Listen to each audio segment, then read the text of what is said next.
My dear brothers and sisters, before we ever knew it, Jesus would send his disciples not to green pastures or very easy assignments, but to places or experiences of being lambs among wolves.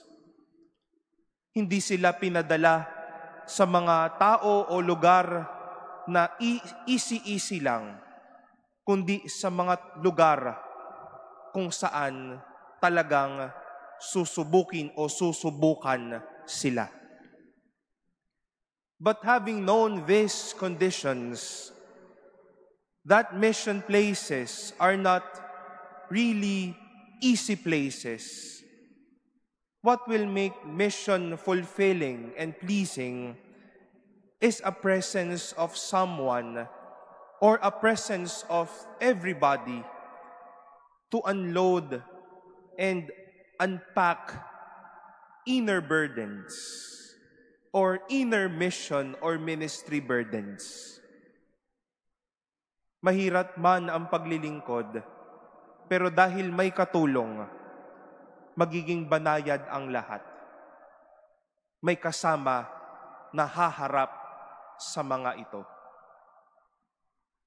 St. Paul, in our first reading, regarded St. Luke as someone helpful to his ministry. And St. Paul himself will be a testament that ministry is no bed of roses, but even more rocky road. Kaya ninais niya na makasama si San Lucas para makatulong niya.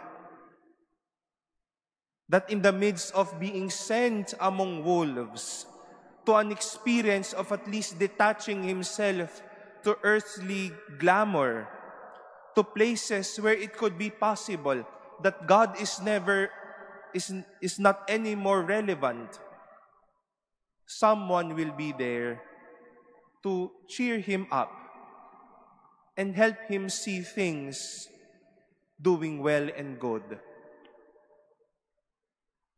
Over the past days, I have been in constant communication and meetups with seminary priest classmates. At I saw a level up of our relationship from our seminary days until now. Dati-dati pinagtatawanan lang namin ng bawat isa sa mga kabalastugan at ginagawa namin sa loob ng seminaryo. Ngayon, heart-to-heart na ang pag-uusap sa reality ng buhay pagkapari at sa buhay ng mga hinaharap namin ngayon. At sa bawat pagkalakad sa bawat isa over a Monday day off or a biglaang yayaan to coffee or eating, it was to such an extent that we would feel we are never alone. We have each other and we have one another. My dear brothers and sisters, more than celebrating our mission, your mission to work for your family or for your future, my mission to bring God's presence to you, your mission of helping someone, your mission to attend to someone in need of your presence, whatever our mission could be. This could be our mission territories, and this could be places not of bed of roses. We then open our eyes to recognize our partners in mission.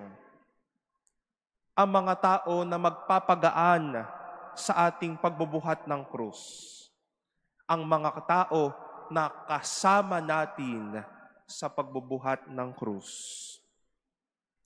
We celebrate people who has been there to assist us. People ready to help us.